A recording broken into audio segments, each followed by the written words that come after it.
Bueno, pues nada, a ver, hoy, en el día de hoy, creo que ya todo lo que iba a decir lo hemos dicho. Lo ha dicho el padre Pablo y lo ha dicho mi hermana. A ver, el título de la prédica no lo tenía muy claro, pero bueno, lo voy a llamar, al final, viendo lo que se acerca el Mesías ya, el verbo se hace carne en mí. Lo voy a llamar, ¿vale? Entonces, vamos a empezar con el prólogo del Evangelio de San Juan, que es lo que he analizado un poquito, lo que he meditado en estos días y ayer, sobre todo. Entonces, a ver, vamos a empezar con el prólogo, voy a leerlo, que lo hemos escuchado muchísimas veces, pero de ahí nos vamos a quedar con unas cuantas cosas, con 4 ideas, 5 ideas, que son las que marcan un poco el hilo de la prédica, que es muy interesante. Claro, tenía muchísimo para contar porque es súper interesante cuanto más te adentras en lo que significa. Pero bueno, vamos a centrarnos en algo sencillo. Entonces vamos a proclamar la palabra del Evangelio de San Juan, del 1 al 17. En el principio existía el Verbo, y el Verbo estaba junto a Dios, y el Verbo era Dios. Él estaba en el principio junto a Dios. Por medio de Él se hizo todo, y sin Él no se hizo nada en cuanto se ha hecho. En Él estaba la vida, y la vida era la luz de los hombres. Y la luz brilla en la tiniebla, y la tiniebla no lo recibió. Surgió un hombre enviado por Dios que se llamaba Juan. Este venía como testigo para dar testimonio de la luz, para que todos creyeran por medio de él. No era él la luz, sino el que daba testimonio de la luz. El Verbo era la luz verdadera, que alumbra a todo hombre viniendo al mundo. En el mundo estaba, el mundo se hizo por medio de él, y el mundo no lo conoció. Vino a su casa y los suyos no lo recibieron. Pero a cuantos lo recibieron, les dio poder de ser hijos de Dios, a los que creen en su nombre. Estos no han nacido de sangre, ni de deseo de carne, ni de deseo de varón, sino que han nacido de Dios. Y el Verbo se hizo carne, y habitó entre nosotros. Y hemos contemplado su gloria, gloria como del unigénito del Padre, lleno de gracia y de verdad. Juan da testimonio de él y grita diciendo: este es de quien dije, el que viene detrás de mí, se ha puesto delante de mí, porque existía antes que yo. Pues de su plenitud todos hemos recibido gracia tras gracia. Porque la ley se dio por medio de Moisés, la gracia y la verdad nos han llegado por medio de Jesucristo. Palabra de Dios, gracias Señor. Entonces, de esta palabra que es, era hasta el número 17. Bueno, la cuestión es que nos vamos a centrar aquí, y de aquí me voy a centrar en algunas palabras. En que el Verbo estaba junto a Dios y era Dios. En que por medio de él lo hizo todo. Y si no lo hubiera hecho por medio de él, no lo habría hecho. Que me voy a centrar también en la parte de que a cuantos lo recibieron, les da el poder de ser hijos de Dios, a los que creen en su nombre, en el nombre del Verbo. Que el Verbo se hizo carne, habitó entre nosotros, y que está lleno de gracia y de verdad.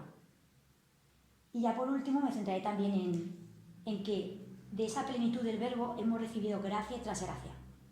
Y de que por medio de Moisés se nos entregó la ley, pero por medio del Verbo, la gracia y la verdad. Entonces, el primer punto, bueno, os he entregado unos papelitos, ¿vale? Porque el objetivo de la prédica de hoy es un poco ver quién es el Verbo de Dios, y ver cómo eso podemos extrapolarlo a nuestra vida. ¿Qué nos dice el Señor ahora? ¿Vale? Entonces, lo diré después, no vamos a decirlo después. Entonces, yo en el papel, no hace falta que lo hagamos ahora, lo haremos al final, porque como vamos justo de tiempo, ¿vale? En el papel quiero que escribamos qué lastre, qué creemos que puede estar ahora mismo impidiendo que el Señor se encarne en nosotros. Y si es un lastre que no conocemos pero es que cualquier cosa. Puede ser que se nos ocurra algo relacionado con gente de fuera, con nosotros, con nuestra historia, con el pasado.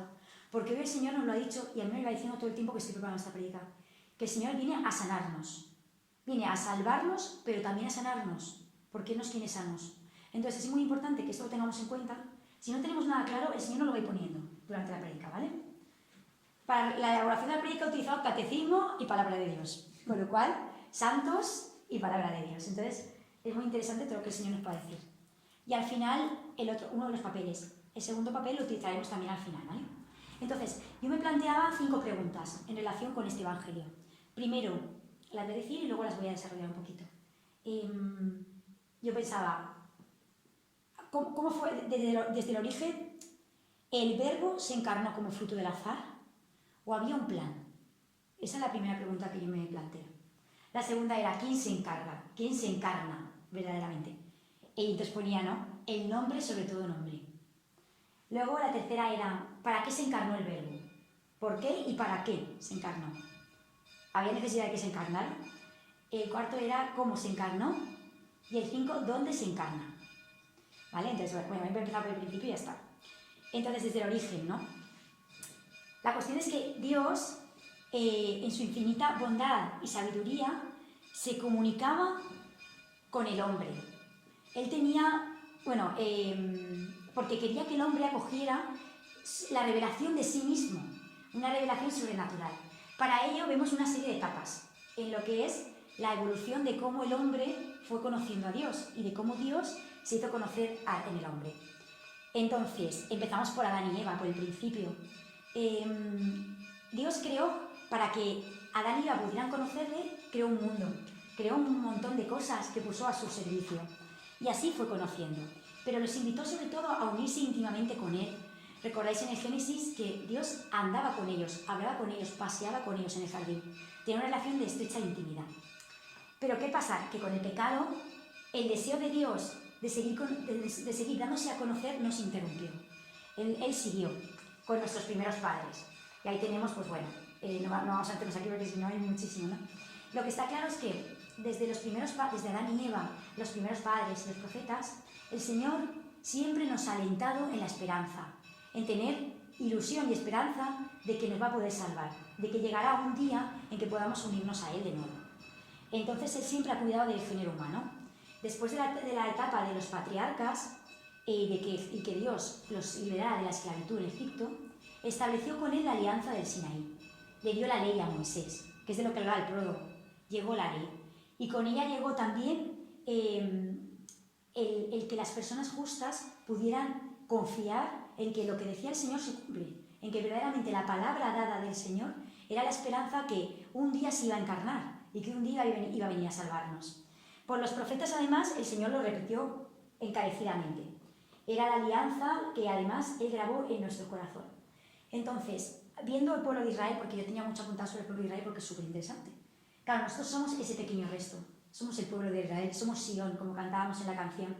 Entonces, a nosotros el Señor, Dios, nos viene a decir, igual que con las pequeñeces que tenía el pueblo de Israel en ese momento, ¿no? y esa visión un poco desorientada a veces, el Señor nos viene a decir, yo os he grabado en vuestros corazones mi amor. Esto lo dice en Jeremías 31, 34. He grabado en vuestros corazones mi amor. O sea, el Señor, a pesar de que podamos estar equivocados, perdidos, de que no lo encontremos, aunque ahora estoy hablando como en sentido metafórico del pueblo de Israel y de nosotros en nuestra vida, el Señor nos graba en el corazón. Ha grabado esa esperanza. Si permanecemos fieles a Él. Si permanecemos fieles en un primer momento a la ley, que es como la manera más natural de poder reconocerlo, y posteriormente, no ahora, si permanecemos fieles en Jesús, que es la segunda parte. ¿Quién se ha encarnado? Jesucristo. Jesús es el nombre sobre todo nombre. Es bonito porque, claro, en el catecismo, en los artículos 65 y siguientes, habla sobre la palabra única y perfecta que Dios ha pronunciado. Y esa única palabra perfecta, irrepetible, y única y insuperable es Jesús. En Jesús se ha encarnado la palabra, el verbo perfecto, la sabiduría perfecta. Hay una parte aquí que he rescatado de San Juan de la Cruz, porque es brutal, comentando a Hebreos 1, 1, 2, que dice, porque en darnos, como nos dio a su Hijo, que es una palabra suya que no tiene otra, todo nos lo habló junto y de una vez en una sola palabra. Porque lo que hablaba antes en partes a los profetas, ya lo ha hablado todo en Él, dándonos al todo, que es su Hijo. Por lo cual, el que ahora quisiese preguntar a Dios o querer alguna visión o revelación, dice el santo, sería una necedad, o incluso un agravio a Dios, porque no ponemos todos los ojos totalmente en Cristo. Buscamos una novedad, un placer, un gusto, pero el Señor ya ha hablado y nos habla, nos seguirá hablando. En esta palabra insuperable y perfecta que es Cristo. Entonces, es insuperable porque es perfecta y porque no hay un nombre sobre todo nombre, ¿no? Esto lo vemos en determinadas palabras que ahora iré brevemente citando. Le da un nombre que está por encima de todo nombre. Hemos escuchado que ahora se dice lo de Emmanuel, justamente, ¿no? El Evangelio de hoy. Emmanuel se cita en Isaías, cuando está, ¿no? Dará a luz un hijo, una virgen, una mujer, virgen, una doncella, y habla de Emmanuel. Y Mateo lo recoge como Emmanuel, pero el nombre que Jesús, o sea, el nombre de Jesús es el que le da el arcángel Gabriel a María y a José, en este caso, ¿no? A José es el que le da el nombre, porque sabéis que en la cultura de Israel el padre era el que ponía el nombre. Entonces, que si lo hubiera dado a María, pues hubiera tenido sentido, pero lo que tiene sentido es que realmente fuera José, San José, ¿no? El que recibiera el nombre. ¿Qué quiere decir Emmanuel? Emmanuel quiere decir Dios con nosotros. En Emmanuel lo que se cumple es la naturaleza de Dios. O sea, lo que vemos en el nombre de Emmanuel es que Dios, Jesús, está con nosotros, es con nosotros. O sea, es como la naturaleza de Jesús es hombre. Y esto es súper importante, porque había muchos cismas al respecto y muchas herejías, que había recogido alguna, pero bueno, no vamos a centrar en eso. La cuestión es que Dios, Jesús es hombre y Dios. Y en el nombre de Emmanuel esto queda súper claro. Pero el nombre de Jesús quiere decir Dios salva. Y ahí es donde se cumple la palabra perfectamente. Porque Dios quiere salvarnos. Viene a salvarnos y nos salva. Cuando el arcángel Gabriel, ¿no?, le dice el nombre de Jesús, le está diciendo a María la misión que va a tener. No le está diciendo que sí, es hijo de Dios, que es Dios, que va a estar contigo. Le está diciendo, va a ser tu Salvador y el de la raza humana. Porque siendo hombre, como la palabra de Emmanuel, va a salvarnos. Pero ¿cómo nos va a salvar, no? En Marcos 2:7 es súper interesante, porque dice, ¿quién puede perdonar pecados sino solo Dios? A través de los sacramentos, a través de la Iglesia. Jesús viene a salvarnos del pecado. Esto es súper importante.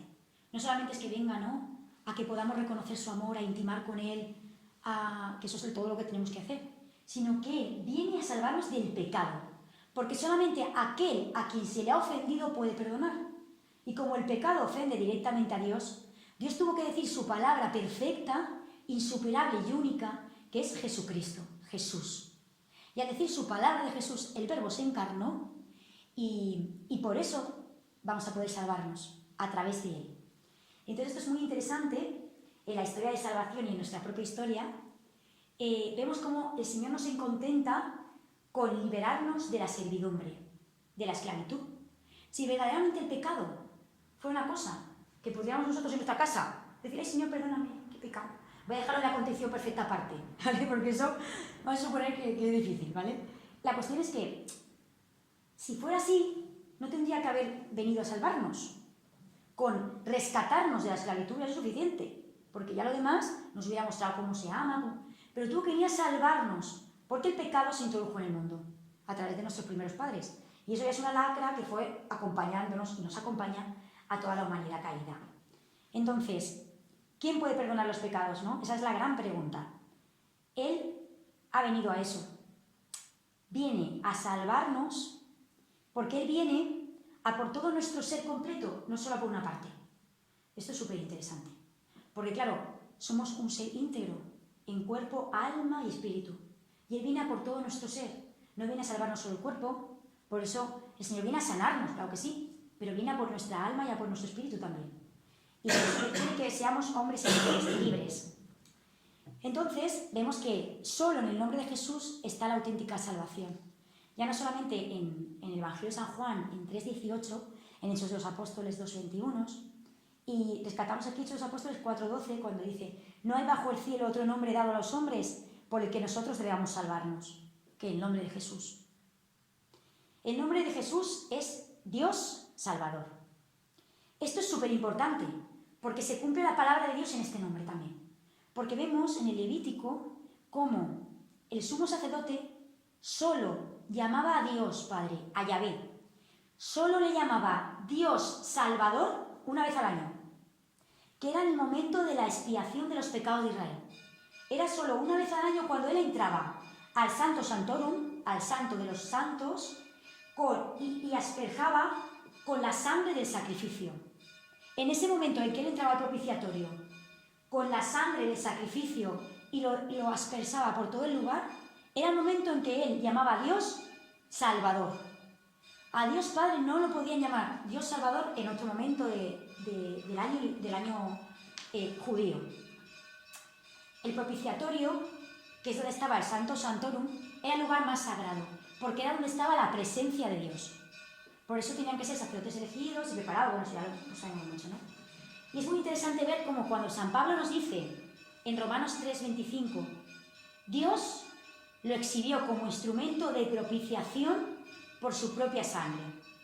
Ahí el Señor nos está diciendo, el Espíritu Santo a través de San Pablo, nos está diciendo, Dios ha utilizado a Jesús como para asperjar todo el lugar más sagrado. O sea, es como que la sangre derramada del Cordero, la sangre de Jesús, es la única que salva y es la que se derrama. Es la que vale para derramarse. Y continúa San Pablo en 2 Corintios. Esto significa, dice, que Dios estaba reconciliando al mundo consigo a través de la sangre derramada de Cristo. Entonces, esto lo comentaré un pelín después. Pero verdaderamente el nombre de Jesús tiene poder. Esto ya lo sabemos también, ¿no? En Filipenses 2:9. Es el nombre que está sobre todo nombre. Que al nombre de Jesús toda rodilla se dobla, del cielo, de la tierra y del abismo, ¿no? Y toda lengua proclama que Jesucristo es Señor, para gloria de Dios Padre, ¿no? Entonces, el momento culmen de que se pudiera cumplir que verdaderamente Jesús es Salvador, se cumple en el momento de la resurrección. Ahí es donde se manifiesta la plenitud del poder soberano de Jesús, del nombre que está sobre todo nombre. Entonces, viendo que no hay nada fruto del azar, que todo forma parte del plan de Dios, pues nos planteamos, ¿no? ¿Por qué? ¿Por qué el Verbo se hizo carne? Hombre, ya intuimos que es porque, claro, quería liberarnos del pecado. ¿Pero para qué? ¿Por qué tuvo necesidad Dios de hacerlo así? Pues por amor. Ya sabemos, ¿no? Y se repite muchas veces que Dios es amor.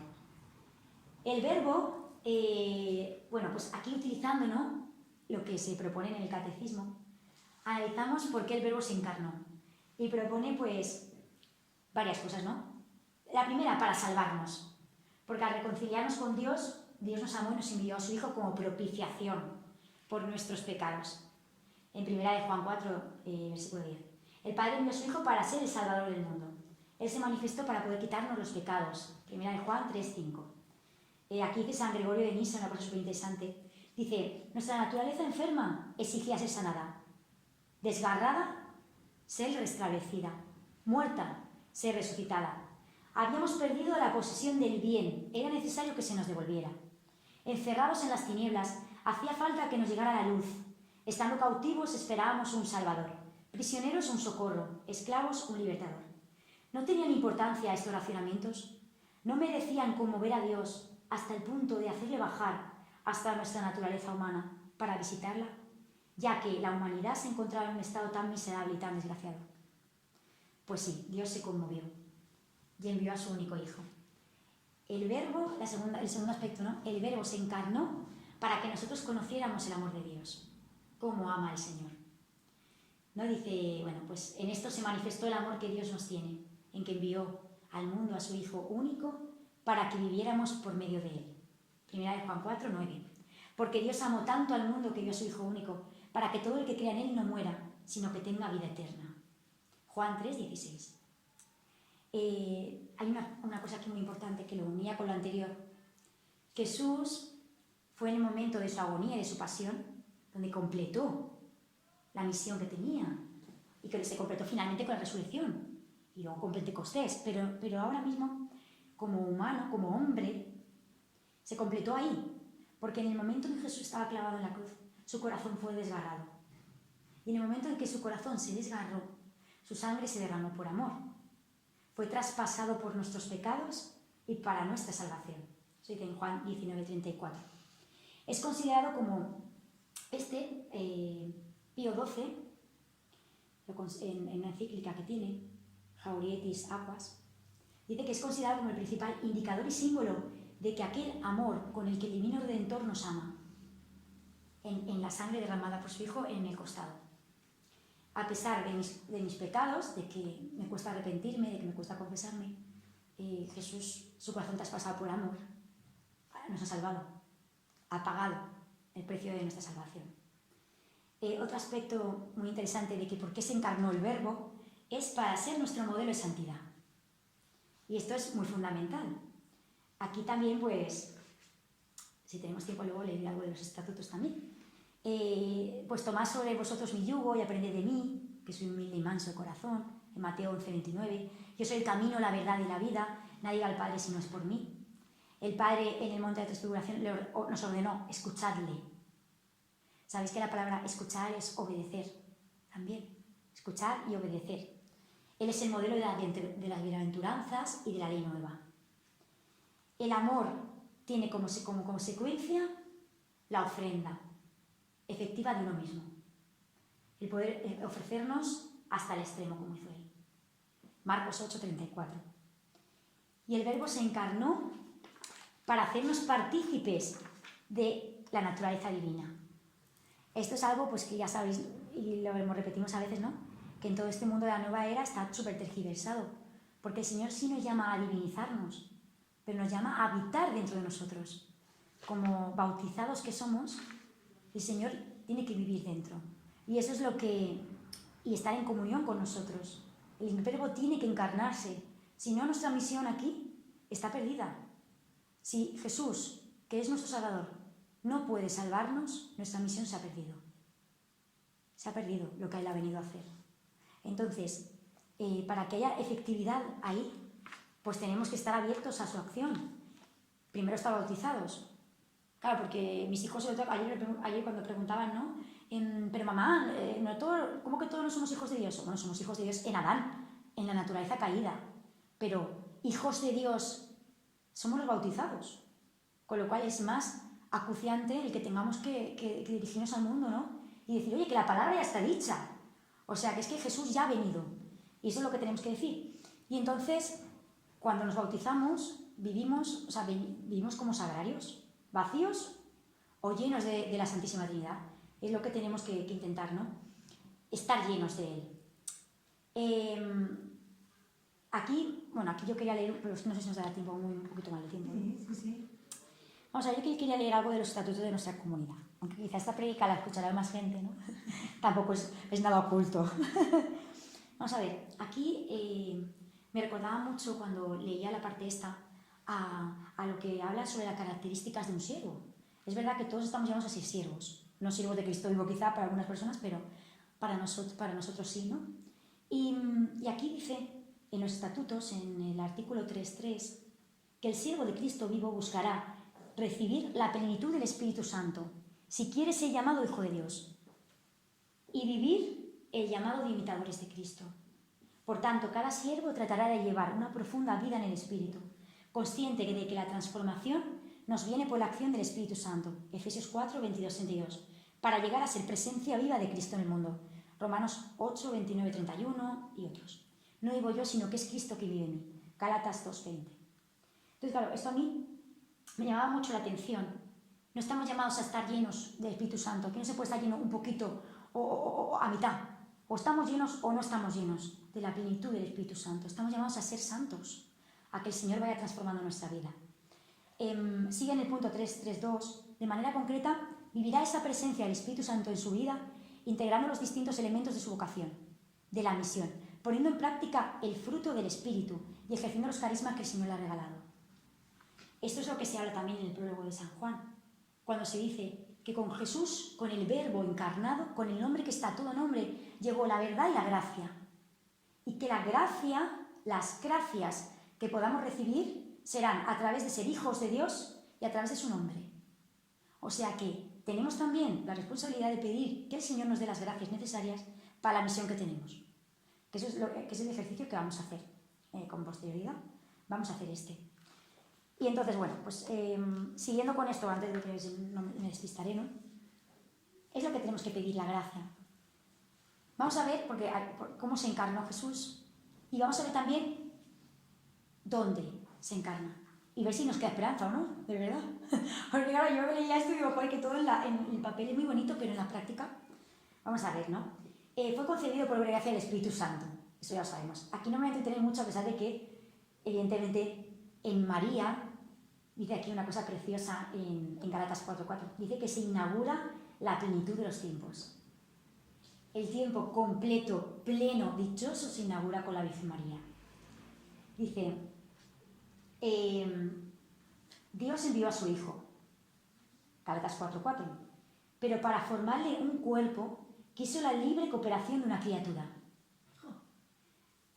Dice, para eso, desde toda la eternidad, Dios escogió a María para ser la madre de su Hijo, a una joven de Israel, una joven judía, Galilea.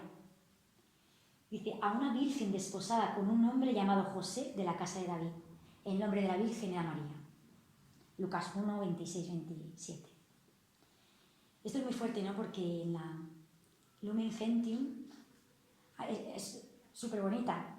Por ahí dice una cosa preciosa, ¿no? Dice, el Padre de las misericordias quiso que el consentimiento de la que estaba predestinada a ser la madre predeciera a la encarnación, para que así como una mujer contribuyó a la muerte, así otra mujer contribuyera a la vida. María es la nueva Eva, es la madre del Salvador, de Jesús que salva. Para ello fue dotada por Dios de unos dones a la medida de la misión tan importante que tenía por delante ella. El ángel Gabriel, cuando la saluda diciendo que es llena de gracia, le está diciendo eso, que comparte los frutos de la santidad en ella. Es una santidad especial.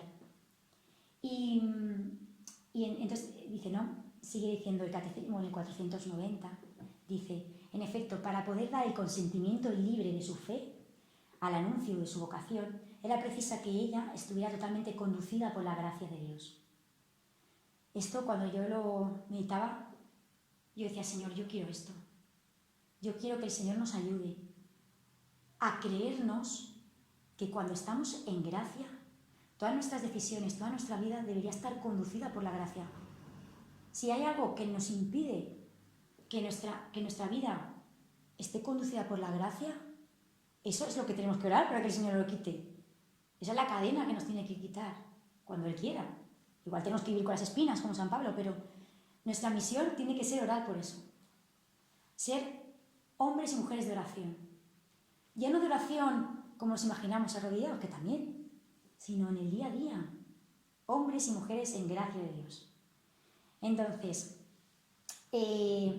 vamos a imaginar la situación, porque claro, ella tenía la gracia de Dios, pero la situación no era fácil. Es verdad que esto se estudia muchísimo, lo hemos visto 1000 veces. Embarazada, estaba desposada. Claro, pues que la situación tuvo que ser dura para ambos. No porque San José la quisiera repudiar, sino porque todos pensaban que el padre era él. Claro, es que desposar, estuve mirando, desposar es un contrato.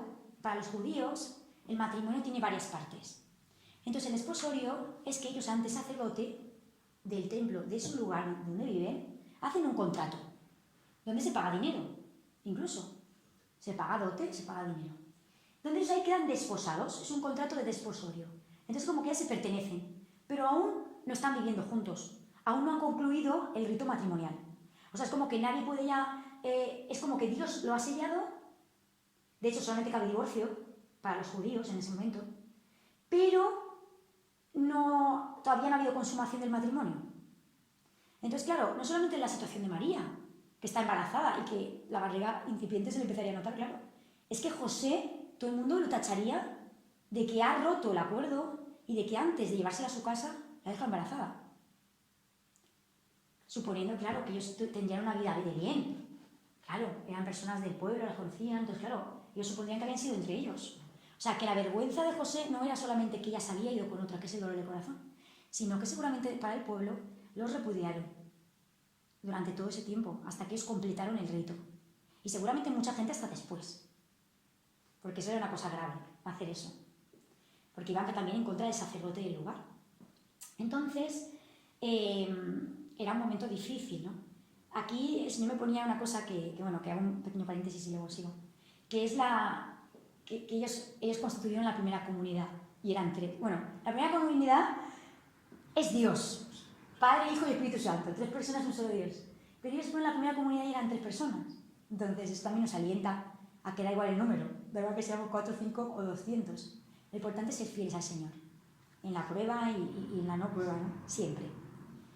Dice que a María, esto también de la Nomen Gentium es súper bonito, eso se recoge también en el Catecismo 492, dice que María, al haber vivido todo esto, ¿no?, es redimida de la manera más sublime. Y esto el Señor lo hizo en atención a los méritos de su Hijo. Y en atención a los méritos de su Hijo, la hizo inmaculada desde la concepción. Aquí se tratan mucho los dogmas, pero claro, no tenemos mucho tiempo. Al anuncio de que ella dará luz al Hijo del Altísimo, sin conocer varón, sino por obra y gracia del Espíritu Santo, María dice que sí.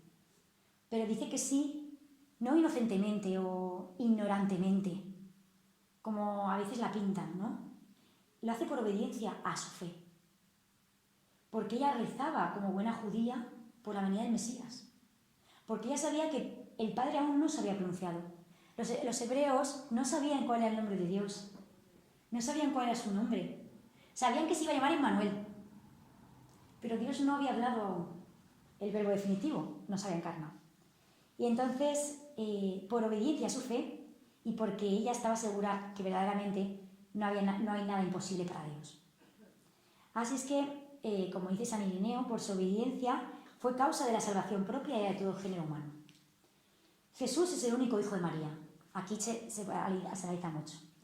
De hecho, hay cosas muy interesantes, porque hay otra María, no sé cómo llaman las historias. La cuestión es que esto en el catecismo sí está súper bien explicado, ¿eh? Yo me he quedado bastante alucinando, sí. Pero lo cierto es que la maternidad espiritual de María se extiende a todos los hombres. Esto ya lo sabemos de sobra, en la cruz. ¿Vale? Y hay una cuestión que sí que voy a reseñar, aunque también me hubiera gustado explicarla muchísimo, porque esto es para dar una charla entera, que es sobre la virginidad de María. Que la virginidad dice, María es considerada virgen antes, durante y después del nacimiento de Jesús. Pero esto no solamente es algo corporal, es decir, Jesús es hombre completo, porque no intervino nada más que el Espíritu Santo, o sea, es un hombre perfecto. Pero la cuestión es que María tenía que ser virgen para que se pudiera ver que la iniciativa en la encarnación la tiene Dios.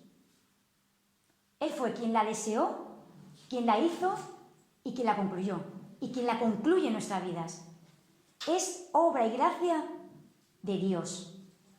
Nadie participa, ni siquiera María, porque María no había sido ni tocada.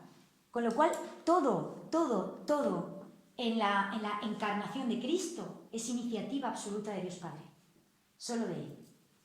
Dice, claro, Jesús no tiene como Padre a nadie más que a Dios. Él ha venido en naturaleza humana, pero aún así, aun viniendo en naturaleza humana, nadie le ha separado jamás de su Padre. Es el nuevo Adán, ¿no? 1 Corintios 15, 45. Que ha inaugurado una nueva creación. Es el primer hombre salido de la tierra. O sea, el primer hombre salido de la tierra es terreno. El segundo viene del cielo. Y nosotros somos hijos del segundo hombre, claro. Somos hijos de Jesús. Esta es en 1 Corintios 15, 47. Y ya vamos a terminar, ya en breve me queda poquito, ¿no? Vamos a hablar de dónde Dios se encarna. Porque ya sabemos que se ha encarnado en el seno de nuestra Madre María, pero también sabemos que Jesús ha venido a quedarse. Que Él cuando vino como un niño, como un bebé, vino a quedarse. Hay una parte aquí bonita, ¿no? Porque en Mateo 18, 3, 4, Jesús nos dice que tenemos que hacernos como niños para entrar en el reino de los cielos. Y dice, porque hacerse niño, para hacerse niño tenemos que abajarnos, tenemos que hacernos más pequeños. Es necesario que seamos insignificantes, absolutamente necesitados del Señor. Tenemos que nacer de lo alto, Juan 3:7, nacer de Dios, Juan 1:13, para hacernos hijos verdaderos de Dios, Juan 1:12. Entonces, en este caso, el misterio de la Navidad, de que Jesús se encarna y nace en nosotros, quiere decir que nos tenemos que abajar. El Señor nos tiene que ayudar a ser bebés. Lo somos espiritualmente. Él nos ve como bebé porque no tenemos ni idea de nada, ¿no? Pero tenemos que abajarnos más para que Jesús pueda anidar Él y pueda crecer en nosotros, ¿no? Como dice San Pablo. Que yo mengüe y tú crezcas en mí. Pues eso es lo que necesitamos. ¿Pero cómo lo hago? Vamos a ver, esta es la cuestión, ¿no? Yo conozco los sacramentos. Cuando caigo, voy a la confesión, voy a la Eucaristía, lo frecuento, voy a adorar. Pero claro, es verdad que en el día a día pues, es difícil a veces adorar frecuentemente, o ir todos los días a la Eucaristía, o ¿cómo podemos hacerlo? Pues bueno, meditando sobre la prédica, el Señor me hablaba de eso, de los sacramentos, pero también me hablaba de las Sagradas Escrituras. Por eso cuando hoy, en la oración que hemos hecho antes, decías, ¿no? Que tu verbo, que la Escritura, que la palabra de Dios anide en nuestro corazón. A mí esto todo el tiempo me retumbaba mucho, porque claro, la adoración era la adoración. Jesucristo vino en carne y se ha quedado en carne, en la Eucaristía y en sangre. Eso lo tenemos claro. Pero la cuestión es que también se encarna en el verbo que Dios ha pronunciado. Y estas son las Sagradas Escrituras, en su completo. No solo el Nuevo Testamento porque está Jesús ya, no. Dios ha hablado en toda su Escritura. Entonces, yo he experimentado en mi vida, y más últimamente, que sin la oración estoy muerta. Estoy como los huesos secos que habla, ¿no?, el profeta Ezequiel. Soy un hueso seco andante. Porque aunque a veces voy a la Eucaristía, incluso, si no gano en intimidad con el Señor, si no puedo orar, si no puedo hablar con Él, voy a un autoservicio. Voy a lo que decíamos antes, a sentir algo, y ya decía San Juan de la Cruz, ¿no? Esto es una necedad, incluso un agravio para Dios. Porque el Señor nos va a decir el día de mañana, no queremos que nos lo diga, vamos, pero por eso tenemos que intentarlo, ¿no? No os conozco. Señor, pero si hemos expulsado demonios en tu nombre, pero si hemos sanado, no os conozco. Entonces lo importante aquí es ganar en intimidad con Él. Entonces, en la Sagrada Escritura, viendo qué es la Sagrada Escritura y a qué altura está. Porque claro, yo siempre he escuchado que la palabra de Dios, o sea, que Jesucristo en la Eucaristía era venerado como la Sagrada Escritura. Pero yo, pues, pecadora que soy, dudaba un poco de esto. Digo, vamos a ver, ¿es que somos protestantes ahora? No somos una religión del libro. Esto en el Catecismo además está súper bien explicado, así que lo recomiendo un montón, del 81 en adelante.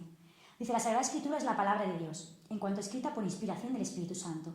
La palabra de Dios es el Verbo encarnado.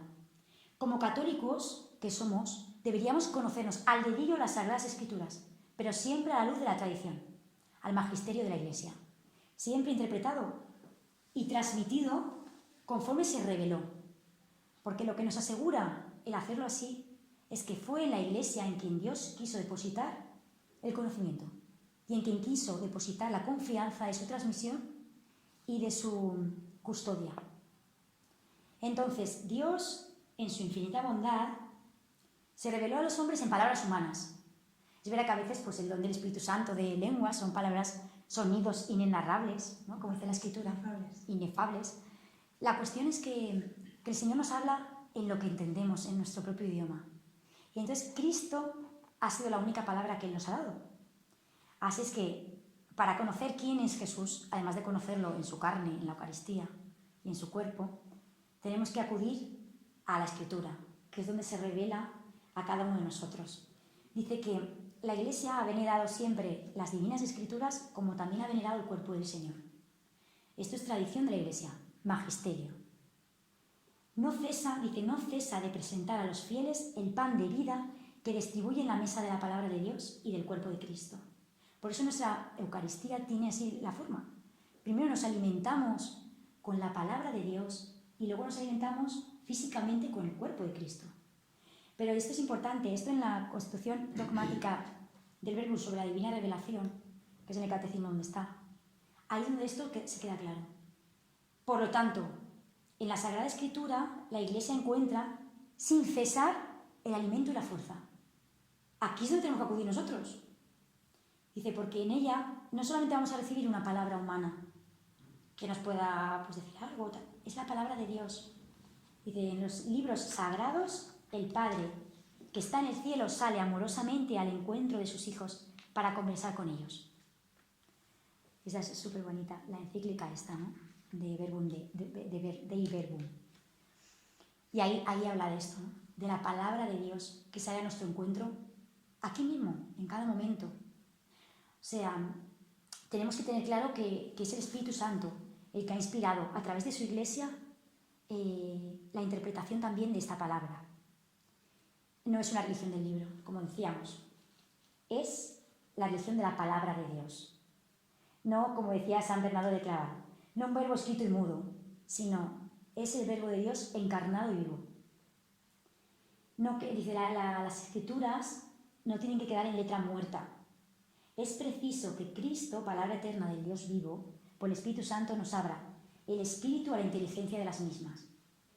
Pero claro, analizando esto, me daba cuenta que el problema de que en mi caso no atendiera a la palabra de Dios, no orara, no ore, aparte de las tentaciones que tenemos, de la carne, del mundo, es que tengo que pedir al Señor que me abra la inteligencia. O sea, muchas veces le pedimos al Señor que nos abra el corazón, porque ya sabemos que sin caridad no hay salvación. La caridad final, el amor, es donde se nos va a juzgar las obras de amor. Pero tenemos que pedir al Señor que nos abra la mente, que nos abra la inteligencia, para poder comprender qué es lo que nos quiere decir a través de su palabra. Porque si no nos abre la inteligencia, vamos a vivir como veletas de nuestros sentimientos al final. O sea, nosotros queremos vivir de una manera integrada. Queremos que la gracia de Dios en nosotros actúe. No queremos vivir movidos un día por un lado y otro día por otro. Entonces, la palabra de Dios tenemos que hacerla nuestra continuamente. O sea, tiene que ser nuestra arma más fundamental, junto con el rosario. Eso es por supuesto. Tenemos que levantarnos y tener la palabra de Dios al lado y decir, Señor, ¿tú cómo quieres hacer las cosas hoy? ¿Qué es lo que tú me quieres decir hoy para mí, para mi día a día? Y claro, muchas veces nos pondremos excusa de que no hay tiempo, es que, jolín, el tiempo. Es mentira, porque hablar, rezar, pedirle al Señor desde el corazón, al Espíritu Santo, que hable de una manera clara, eso cuesta hacerlo un minuto. Y es la guía que podemos tener en el día a día. Por supuesto, los sacramentos, eso no hay que discutirlo. Pero en el día a día, cuando no podemos acudir a los sacramentos, cuando no estamos ni siquiera para orar, que no podemos, pues para eso está la palabra de Dios, está para acompañarnos. Y bueno, y ya por último, ya voy a acabar, ¿no? Porque se me está haciendo muy largo. Esto es muy fuerte porque Santo Tomás de Aquino dice una cosa muy brutal al respecto de esto, que cuando la estaba leyendo digo, madre mía. Bueno, antes, en el Catecismo en el 112 se dice, la Escritura es una, en razón de la unidad del designio de Dios, del que Cristo Jesús es el centro y el corazón abierto desde la Pascua. Ojo, porque a mí esto me impactó. Porque claro, yo veo claro lo que decíamos, ¿no? Que la misericordia de Dios se derramó ahí. Pero claro, si antes decíamos que a través de su corazón traspasado el Verbo se pudo encarnar y Jesús es Salvador, en ese momento la palabra de Dios también se hizo carne.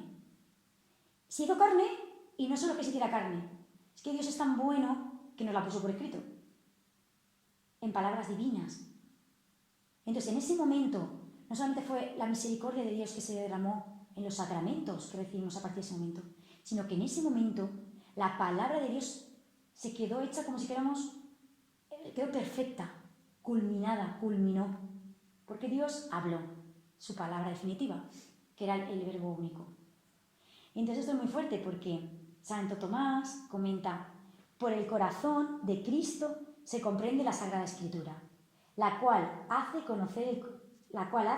conocer cómo es el corazón de Cristo. Este corazón estaba cerrado antes de la pasión, porque la Escritura era oscura, pero la Escritura fue abierta después de la pasión, porque los que en adelante tienen inteligencia de ella consideran y disciernen de qué manera deben ser interpretadas las profecías. No, este es Santo Tomás de Aquino, claro. San Pablo es un ejemplo brutal de esto. Claro que sí. Entonces esto a mí me hizo un choque, porque nosotros estamos llamados, como siervos de Cristo, a llevar los sentimientos sagrados corazón al mundo. Y muchas veces queremos sentir, queremos tener compasión, queremos amar, queremos que nuestras obras sean de amor. Pero claro, no nos hemos dado, yo en mi caso, yo no me he dado cuenta de que tenía que pedir al Señor que me abriera la mente, que me abriera la inteligencia de su palabra. Porque yo pensaba que no era necesario, sinceramente. Me pensaba que ya con los sacramentos y... Claro, pero es que Jesús ha hablado, o sea, Dios ha hablado.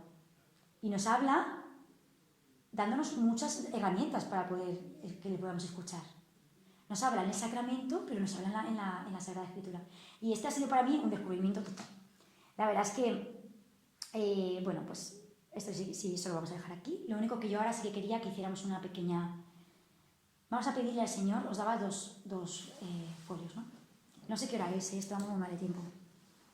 Bueno, ahora cuando termine le decimos que nos exponga un ratito, ¿no? La cuestión es que aquí, habiendo visto que el corazón de Cristo, yo me quedaría, ¿no? Resumen, y vamos a hacer una pequeña dinámica que no va a ser nada rara, no van a haber cuchillos de por medio. Bueno, la cuestión es que, viendo que en el momento de Getsemaní, donde el corazón de Cristo fue traspasado por amor, en ese momento se culminó todo. No solo la misericordia de Dios, no solo que se abrieran los cielos, que los sacramentos se instituyeran y pudiéramos acceder a la vida eterna, verdadera, sino que en ese momento se completó todo. Todo se completó, ¿veis? Es que lo de Santo Tomás es muy fuerte. La escritura era oscura, era difícil de comprender. Se nos abrió la inteligencia también. Entonces a mí esto me ha dado mucha luz para poder entender en todo su esplendor de alguna manera la doctrina de nuestra Santa Madre Iglesia, de qué sabia es, de que en verdad no hay nada al azar, de que todo es perfecto en ella. Entonces hoy lo que vamos a pedir al Señor, en una de las hojas que ya pediré que si habíamos descubierto qué obstáculos podíamos tener para que Dios se encarnara en nosotros. Ya habéis visto que Jesús se encarna de todas maneras, tenemos que estar en gracia, pero Jesús viene a encarnarse también a través de su palabra. Él quiere anidar en nosotros por la palabra que ha dicho. Entonces, vamos por un lado a pensar en algo que sean obstáculos para que se pueda encarnar Cristo en todos sus aspectos de Cristo, en el aspecto palabra encarnada como Sagrada Escritura, Jesucristo vivo en la Eucaristía, en todos los aspectos que la Iglesia nos propone, porque Él es uno, es el mismo. Entonces esto es muy fuerte. Entonces vamos a ver en qué aspectos el Señor, qué cosas hay que impidan que el Señor venga. Eso por un lado. Y luego le vamos a pedir al Señor, aparte de que nos abra la inteligencia, para que podamos verdaderamente escuchar la voz de Dios, porque ya sabéis que escuchar es obedecer. Muchas veces, Señor, que yo quiero, no, que no puedo. Si no conseguimos escuchar lo que Él nos quiere decir, no vamos a poder obedecer lo que Él quiere. Aunque sepamos cuál es la ley. Ya, tenemos la ley de Moisés, la tenemos, pero es que necesitamos ese cumplimiento de la ley. Entonces, eso por un lado, vamos a pedirle eso, que nos abra la mente y la inteligencia. Y luego le vamos a pedir que como verbo encarnado que es, y como las gracias se han distribuido a través de Él, que nos dé las gracias y los dones necesarios para continuar y para que podamos verdaderamente que se encarne en nosotros esta semana.